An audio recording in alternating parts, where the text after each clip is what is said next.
countdown for blast off. X minus 5, 4, 3, 2, X minus 1, fire.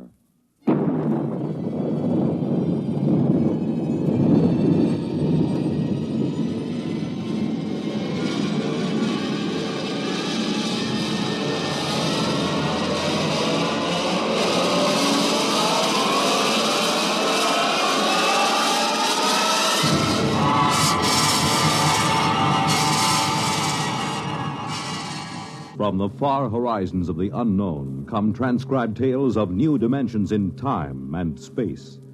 These are stories of the future, adventures in which you'll live in a million, could be years, on 1,000 maybe worlds. The National Broadcasting Company, in cooperation with Galaxy Science Fiction Magazine, presents X minus 1.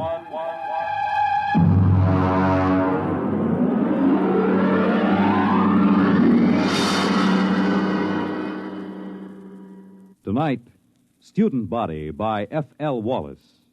Our story in 1 minute. Girl. Boy. Moon. June. Ring. Wedding. Home. Money. Baby. Money. Education. Money. Retirement. Money. Solution? United States savings bonds. There's a smart couple. They're looking to the future. They know how important it is to plan for the future now with savings bonds. Yes, the plans you make today will determine what kind of tomorrow you have. Are you a student? Are you a young married couple? Are you approaching the golden years? Whatever your age, whatever your situation, savings bonds can be a big help in making your tomorrow secure and happy. Plan wisely. Buy savings bonds regularly where you work or where you bank. They're a good investment. You're saving your money and you're earning more. Series E bonds pay 3% interest compounded twice a year when the bonds are held to maturity. And savings bonds are as safe and sound as America itself. What's more, they're protected against loss or theft. For the big things in your life, be ready with United States savings bonds. And now, StudentBody by F.L. Wallace.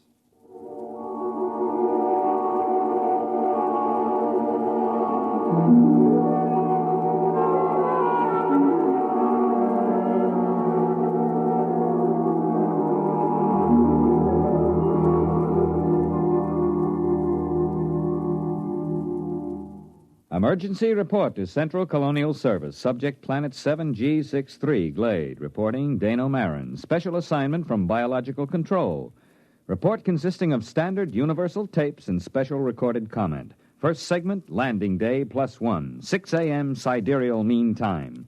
Voices on tape, myself, Colonial Executive Shep Hafner, and Athel, a female member of our crew. Tape commencing. Watch your step on the ramp, Marin. It's tilted. Oh, yes, I will. All right, where are these people? Over there, a few hundred feet. Beneath that tree. Well, come on, then. You know, I'm going to have to note in the log that you cleared the planet for colonization as of last night. I understand. I'm taping this now for my records. I take full responsibility for the safety of this planet. All right. But wait until you see this. Here we are. Now, do you see there? In the clearing beneath that tree? Why, good Lord, they haven't a stitch of clothes on. None of them.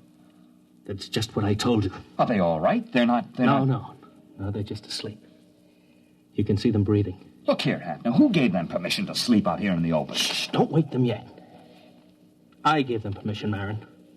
They've been cooped up in that ship for over 6 months. They wanted to sleep outside. And in view of your clearance, I couldn't see any reason to refuse permission. I know. You were within your rights. But the clothing, why, they don't even have blankets. They did have, when they bedded down last night. Some of them even used the standard issue sleeping bag. Well, then what happened to them? There are 13 people sleeping around that tree, and they're stark naked, all of them.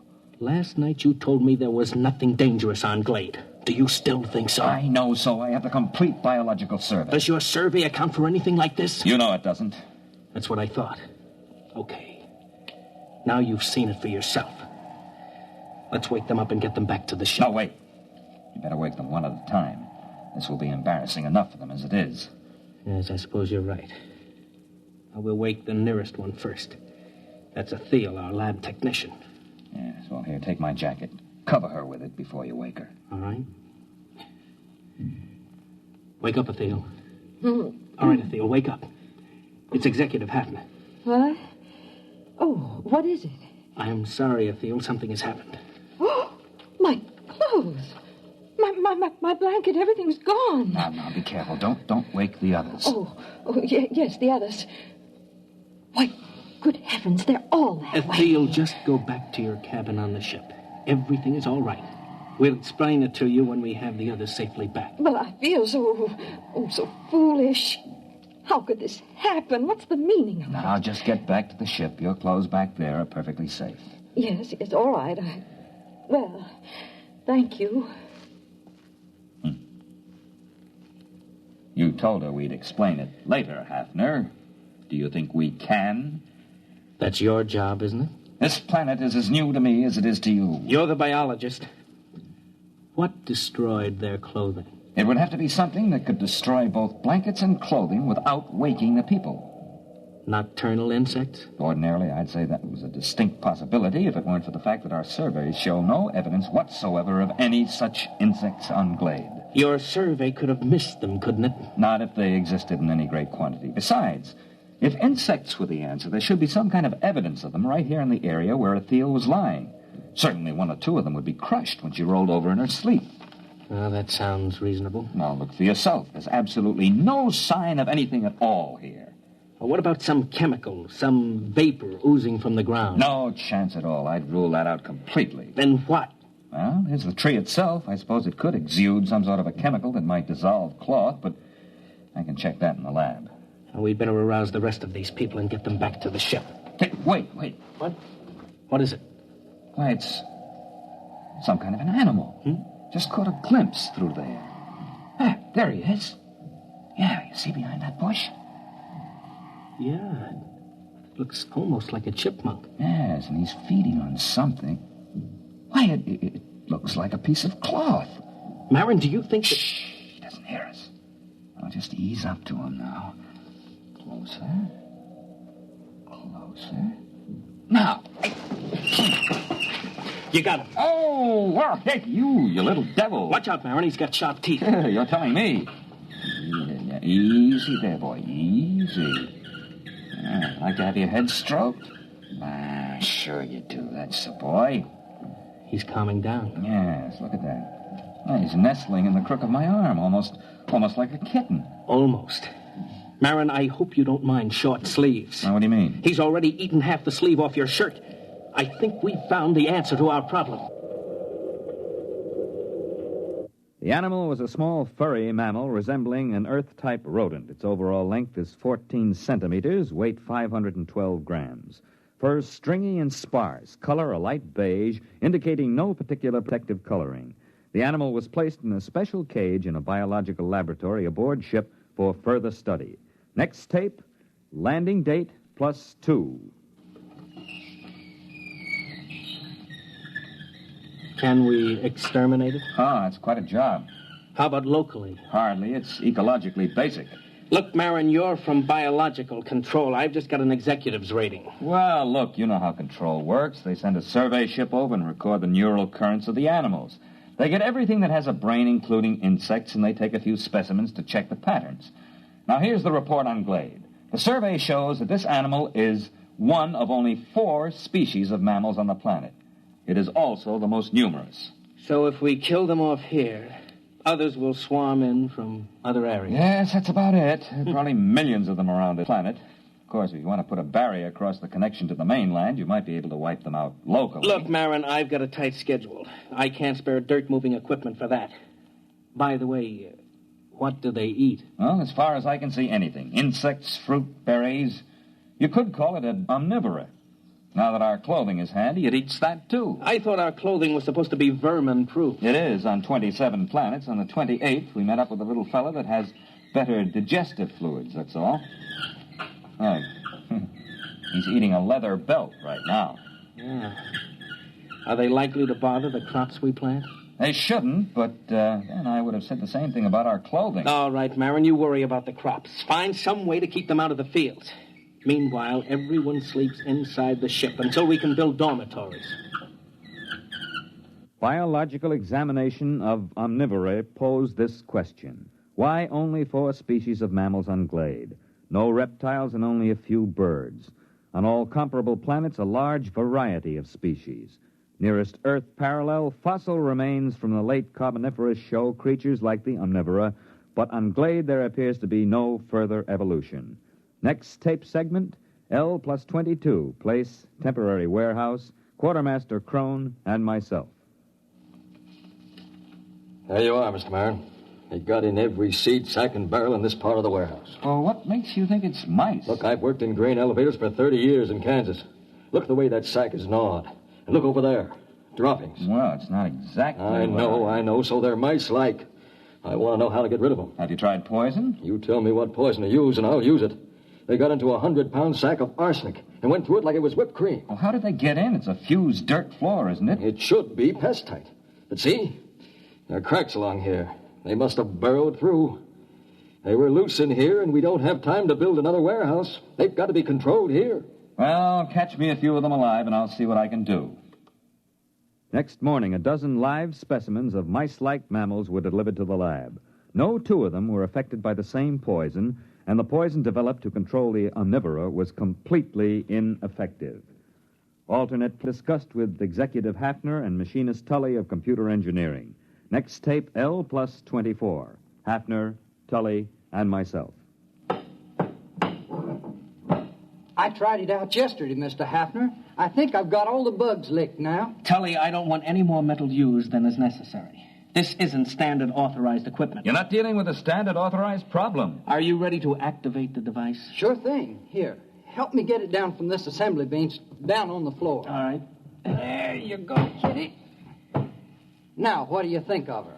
A robot cat. Well, I still think we need at least 3 of them. Mr. Marin, inventory on colonial expeditions is always short. 1 will have to do. All right, Tully.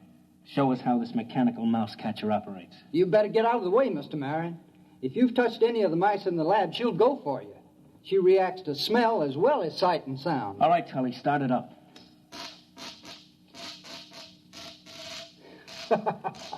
All right, Kitty, go ahead and have a good time. Why, she moves like a cat. You know, I wouldn't bet a plug nickel on any mouse in the same warehouse with that baby. Robot cat device proved relatively successful in Warehouse 1. Rodent damage held below danger margin. Next tape, L plus 37. Tully, Hafner, and myself. I can't salvage it, Mr. Hafner. Just look at that. That skeleton was chrome steel, now it's bent. The skin was duroplastic, and now it's cut to ribbons. The computer parts are all smashed to bits. How do you account for it, Tully? Well, look around the poor thing. You had me build it for mice. These things weren't mice. They're a good foot long. They just outnumbered him, that's all. You examined these dead animals, Marin? Not closely. Well, you'll find your mice have grown. They ganged up on that cat. There aren't supposed to be any rats on Glade, are there? Well, there weren't supposed to be any mice either. What are you going to do? We'll have to build another warehouse. 2-foot-thick fused floors. Wait a minute, Mr. Hafner. To do that, we'll have to stop all other construction. The atomic generator Why not won't... build more robot cats? You weren't here when we opened the doors, Marin. The warehouse was swarming with rats. Tully, how many robot cats would we need? 5? 15? We don't have enough parts to build more than 3. If we need more than that, we'll have to rob the computer in the spaceship. And that's one thing I refuse to do. The spaceship is our only link with Earth until the next wave in 2 years. All right, then I'll tell you what we'll do. We'll floodlight the supplies at night. We'll post a guard with half-charged rifles until we can move to the new warehouse. That'll take about 10 days. Meanwhile, our fast crops are ripening. It's my guess that the rats will turn to that for food.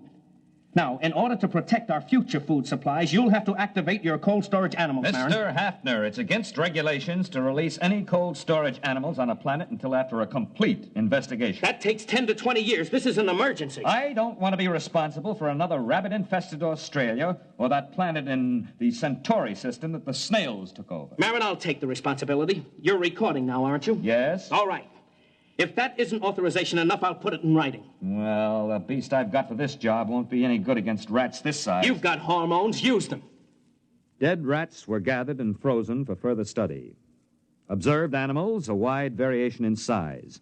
Internally, a lack of uniformity in organs. Some specimens had huge fangs and delicate jaws. Others had tiny teeth and massive bone structure. Obviously, the most scrambled species ever encountered by a biologist. Reproductive cells were especially baffling. Proceeding with hormone treatment on cold storage Earth animals. Next tape, L plus 39. Lab technician, Atheel, and myself.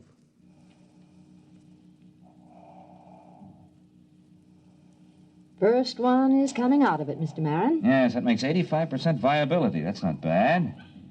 All right, fella, now take it easy, take it easy. Oh, he's a cute little fella. But he's tough. That's a wire-haired terrier. They're small, but they've been used for ratters since the Middle Ages. Do you think he's nearly ready for the hormone course? I think so. All right, first pituitary injection. Ready. All right, now, this is going to hurt just a little, fella. Oh. Yeah, it's a dirty trick, isn't it, jabbing you with a needle when you're fresh out of the deep freeze? But don't you worry, fella. You'll be glad you had it. You'll stand a better chance against those rats when we work you up to about a Great Dane size. L plus 50, artificially enlarged terriers loosed in the fields of the fast crops. Following tape, field observation of terriers, Executor Hafner and myself.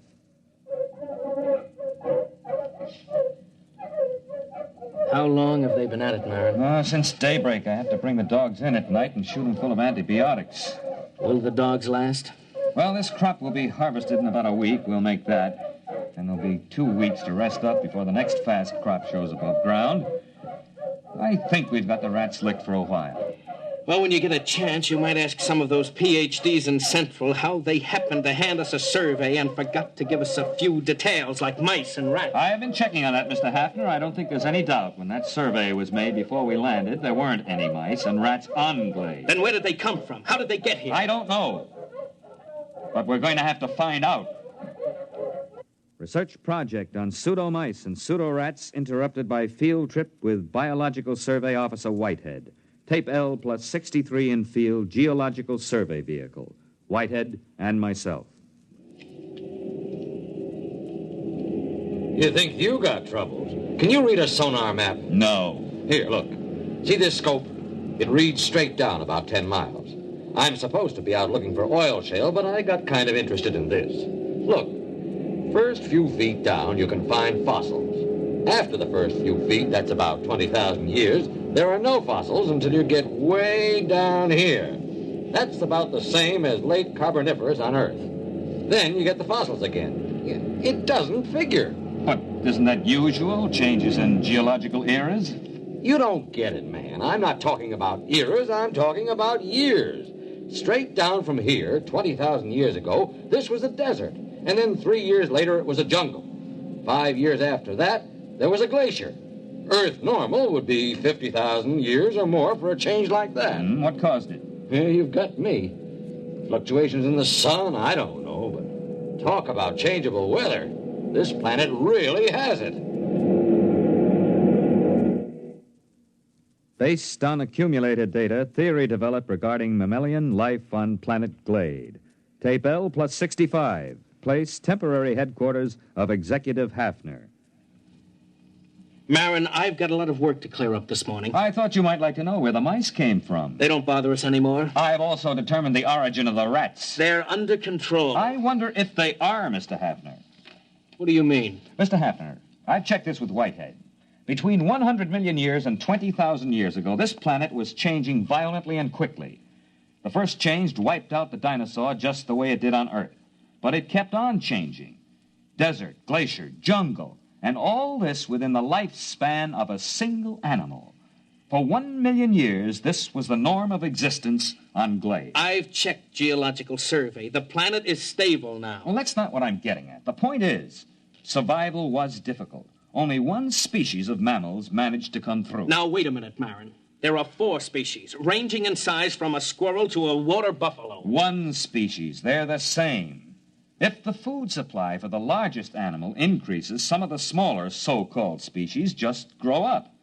Conversely, if the food becomes scarce in any category, the next generation, which apparently can be produced almost instantly, switches to a form which does have an adequate food supply. The mice? The mice weren't here when we got here. They were born of the squirrel-sized omnivora. And the rats? Born of the next larger size. After all, we are environment, too, and they adapt to environment. Let me get this straight. The mutations... On Earth, it would be mutation. Here, it's merely normal evolution. These animals have no genes or chromosomes. I don't know how they pass down heredity, but they react to external conditions far faster than anything we've ever encountered.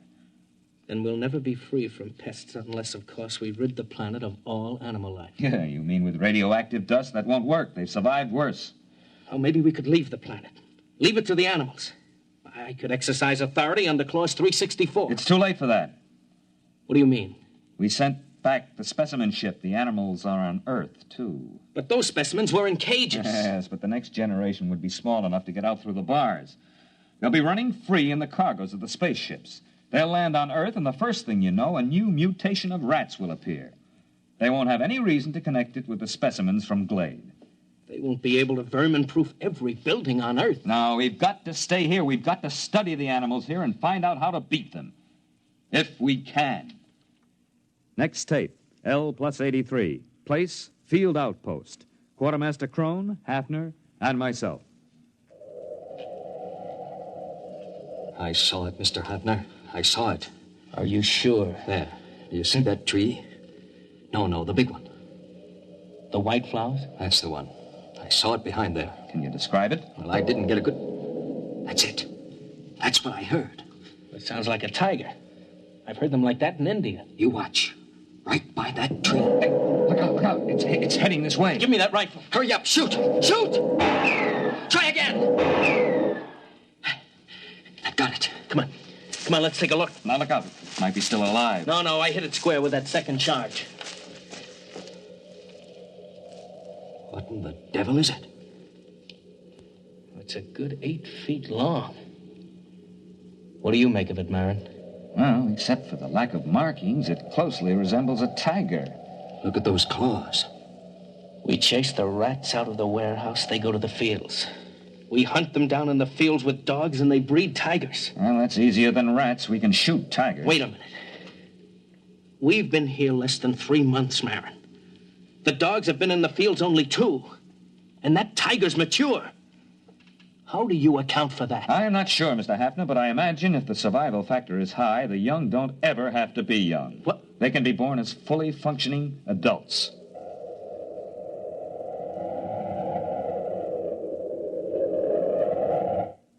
Development report. Mice under control. Field rats under control by terriers.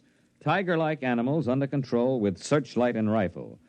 Additional complication. The original animal developed an appetite for electrical insulation. There is no protection except to keep the power on at all times. The last tiger-like animal was seen at L plus 130.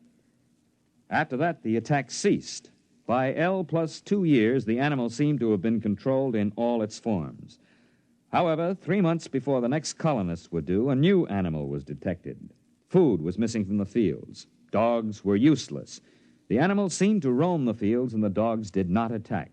Patrols were unable to find the animal. Tape L plus 2 years. Hafner, Engineer Tully, and myself. Now, here's the way I'm rigging it up, Mr. Hafner. Whatever it is, it spotted the photoelectric cell rig. So I've worked up an alarm that reacts to body radiation.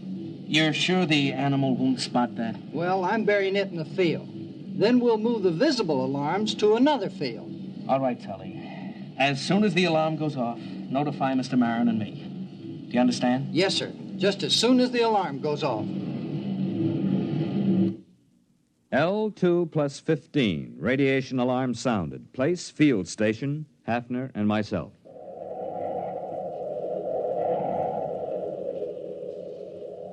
Look out where you're walking, Marin. We don't want to scare it away. Well, there are dogs in that field, aren't there? Well, there were supposed to be, but they didn't bark. Quiet. There it is. See? Huh? It's in between the rows. Look out. Give me a clear shot. Now, wait a minute. Don't shoot. Look, Marin, I'm the executive here. I say it's dangerous. Dangerous? That's why you can't shoot. It's more dangerous than you know. Quiet. It'll hear you. We're downwind. Now, listen, Hafner. This is important. I don't want any lecture now, Marin. I don't want to lose the shot. You've got to listen. That animal could evolve mice. We stopped mice and it brought rats. We turned back the rat and provided the tiger. All right, we stopped the tiger. Not really. There was another animal being formed. The one that's in that field now. It took the animal 2 years to create it. How, I don't know. 1,000,000 years were required to evolve it on Earth. He's moving away. Marin, I'm going to shoot. Don't shoot. We can't destroy the animal. It's on the Earth now and on other planets. We've never even been able to get rid of our own rats. How can we exterminate this animal? All the more reason to start now. Get down and give me a clear shot. Listen. Are their rats better than ours? Will their beasts win or ours be stronger? Or will the two make peace, unite, and interbreed? It's not impossible. This animal could do it if interbreeding had a high survival factor. Don't you see, after the tiger, they bred this thing. If we shoot it down, what'll come next? Look at it, standing erect.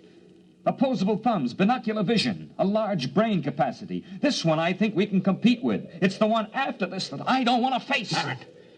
Marin, it must hear us. It's looking this way. Look at it, Hafner. He's holding his hands up to show us he's got no weapon. Drop your rifle. Are you sure? Drop your rifle!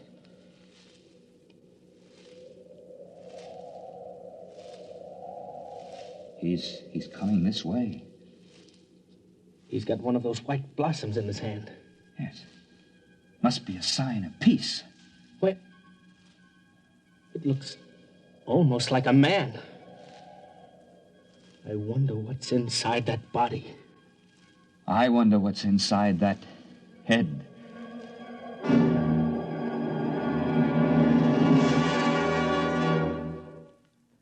You have just heard X-1, presented by the National Broadcasting Company in cooperation with Galaxy Science Fiction Magazine, which this month features Verbal Agreement by Arthur Sellings, the story of an unsuccessful poet who was forced to ask what it was the aliens could want that was half as precious as the skins they wouldn't sell. Galaxy Magazine, on your newsstand today. Tonight, by transcription, X-1 has brought you StudentBody, a story from the pages of Galaxy written by F.L. Wallace and adapted for radio by Ernest Kenoy. Featured in the cast were John Raby, Bob Hastings, Kate Wilkinson, James Stevens, Charles Carruth, and Merrill E. Joels. Your announcer, Fred Collins. X-1 was directed by Bob Maurer and is an NBC Radio Network production.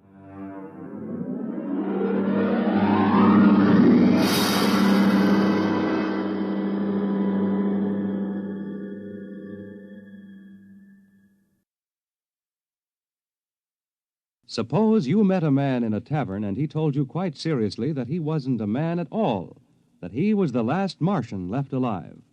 Well, that's what happens to a newspaper reporter next week when he is sent out on what appears to be a routine crank story. What happens next, though, is very far from routine, as the interview leads to a whole succession of astonishing events. The story is The Last Martian by Frederick Brown, next week on X-1. The Fisher Body Awards to Teenagers will be made tonight on the NBC Radio Network.